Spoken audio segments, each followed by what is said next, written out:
সালাম আলাইকুম রহমতুল্লাহ। যুব উন্নয়ন অধিদপ্তর মুন্সিগঞ্জের সকল শিক্ষার্থীকে আমার ফ্রিল্যান্সিং গ্রাফিক ডিজাইন বেস যে কোর্সটি, এই কোর্সে আপনাদের সবাইকে স্বাগতম জানাচ্ছি। তো আজকে আমরা হচ্ছে একদম সরাসরি যে আমাদের ডিজাইনে কাজ করব, ডিজাইন করব এবং মাঠে নেমে যাব, বা আমরা ফ্রিল্যান্সিং শুরু করার যে ওয়েবসাইটগুলোতে যাব। কিন্তু তার আগে আমাদের যে বিষয়গুলোর পূর্ণাঙ্গ নলেজ দরকার, সে বিষয়গুলো আমি সামারাইজ করে দিচ্ছি যাতে আপনাদের পরবর্তীতে এই বিষয়গুলো একদম সহজ হয়ে যায়। তো সেজন্য সর্বপ্রথম আপনাদেরকে এই প্রেজেন্টেশনে স্বাগত জানাচ্ছি। আজকে আমরা যেটি দেখব, এটা হচ্ছে গ্রাফিক ডিজাইনের একটি কমপ্লিট রোড ম্যাপ বলতে পারেন আপনারা। তো আমরা গ্রাফিক ডিজাইনকে যদি ক্যারিয়ার হিসেবে নেই, আমাদের কোন কোন বিষয়গুলো, কোন কোন নলেজগুলো আমাদের জানতে হবে, সে বিষয়গুলো আমরা দেখবো, এবং যেগুলো শিখে আমরা শিখার মাধ্যমে আর্নিং করতে পারবো। তাহলে আমাদের লার্নিং থেকে আর্নিংটা শুরু হবে। তো লার্নিং আর্নিং হওয়ার জন্য আমাদের গ্রাফিক ডিজাইন কিছু রিকোয়ারমেন্ট আছে, এবং পাশাপাশি ফ্রিল্যান্সিং ক্যারিয়ার গ্রাফিক ডিজাইনে কিরকম, এটা সম্পর্কে একটা ভালো নলেজ থাকতে হবে। এবং তৃতীয়ত আমাদের একজন ডিজাইনার হিসেবে মাস্ট প্রোডাক্টিভ বা অনলাইন মার্কেট প্লেস বিভিন্ন বিষয় সম্পর্কে ধারণা রাখতে হবে। তো সর্বপ্রথম আমরা যে বিষয়টা দেখব সেটা হচ্ছে আমাদের গ্রাফিক ডিজাইন রিকোয়ারমেন্ট। যে একটা গ্রাফিক ডিজাইনার যে নলেজগুলো দরকার, সে বিষয়গুলো আমরা একটু দেখব।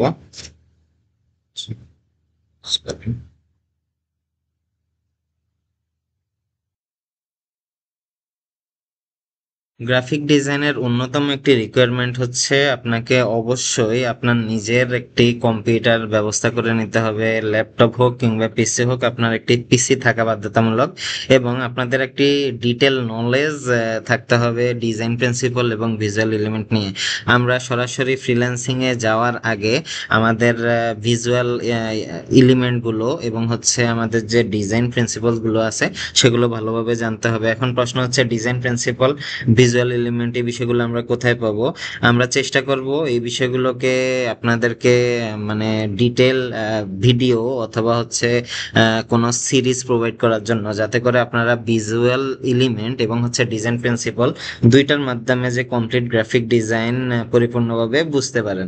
পরবর্তীতে আমরা আমাদের গ্রাফিক ডিজাইনের জন্য আমাদের ফটোশপ সম্পর্কে মৌলিক ধারণা থাকতে হবে, এবং হচ্ছে পাশাপাশি অ্যাডোবি ইলাস্ট্রেটর সম্পর্কেও মৌলিক ধারণা থাকতে হবে, এবং অ্যাডভান্স হিসাবে আমরা অ্যাডোবি ইনডিজাইন সম্পর্কে বিস্তারিত ধারণা রাখতে পারি।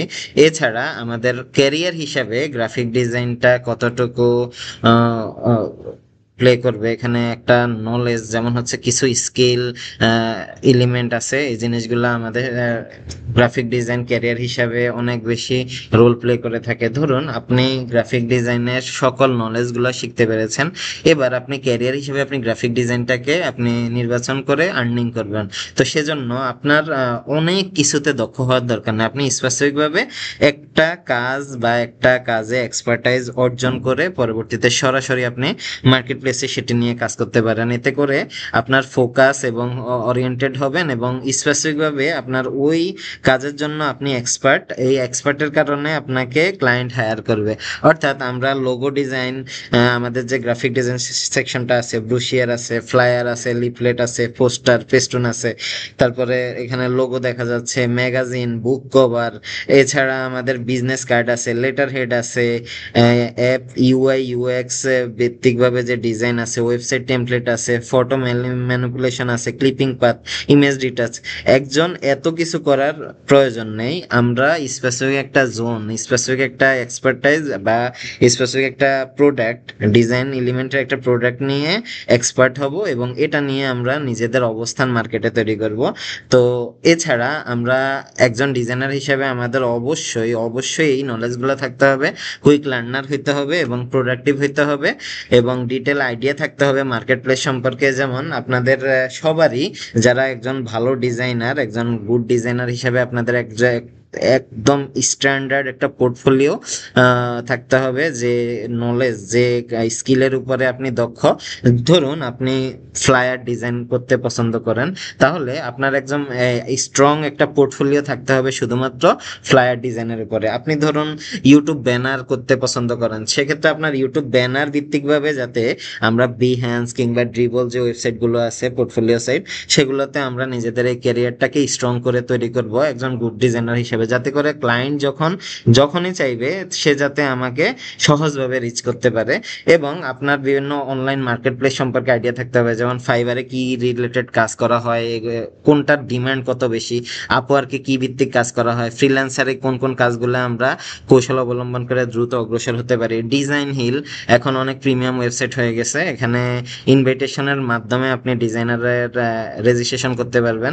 99 ডিজাইন আছে, তো এগুলো মোটামুটি আপনার একটা নলেজ রেখে সামনের দিকে অগ্রসর হতে হলে আপনার পূর্ণাঙ্গ ধারণা রাখতে হবে যে অনলাইন মার্কেট প্লেসগুলো আছে, এবং আপনার কুইক লার্নিং স্কিল এবং শর্টকাট, ইফেক্টিভ যে শর্টকাটগুলো আছে সেগুলোর মাধ্যমে আপনি নিজের কাজকে প্রোডাক্টিভ বানাবেন। এবং কনসিস্টেন্টলি আপনাকে নতুন জিনিস শিখতে হবে।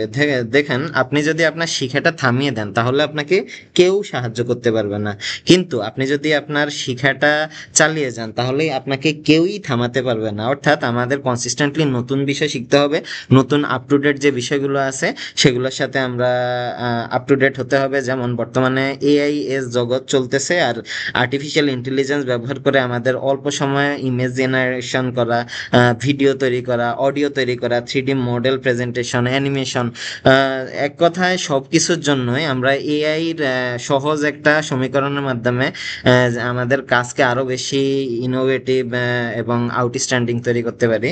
তো এই ছিল আমার কাছে বেসিক যে মডিউলটা। এখন এই যে টপিকগুলো বলেছি এগুলো সব আলাদা চাইলে ডিটেল আলোচনা করা যাবে, কিন্তু আমাদের যেহেতু কোর্স ফ্রিল্যান্স ওরিয়েন্টেড, স্পেসিফিক ভাবে সময় কম, সেক্ষেত্রে আমরা সরাসরি আমাদের ডিজাইনের মাধ্যমে কিভাবে আমরা নিজেদের সার্ভিস তৈরি করব, কিভাবে প্রজেক্ট বা কন্টেস্টে কাজ করব, ওই বিষয়গুলো আমরা ফোকাস করব। তবে আমাদের এই মাঠে নামার আগে সর্বপ্রথম যে প্রস্তুতিগুলোর কথা বলেছি এগুলো ভালোভাবে অ্যাচিভ করে এসে সঠিকভাবে কাজ করতে হবে। যেহেতু সময় কম, আপনাদের নিজেকে সময় দিয়ে নিজে বাসায় নিজেকে তৈরি করে সরাসরি মার্কেটে নিজের অবস্থান তৈরি করতে পারবেন। আশা করি পুরো বিষয়টাকে আমি অল্প সময়ে বোঝাতে পেরেছি। যদি ভালো লেগে থাকে তাহলে অবশ্যই আপনাদের মূল্যবান মতামত শেয়ার করবেন। আল্লাহ হাফেজ।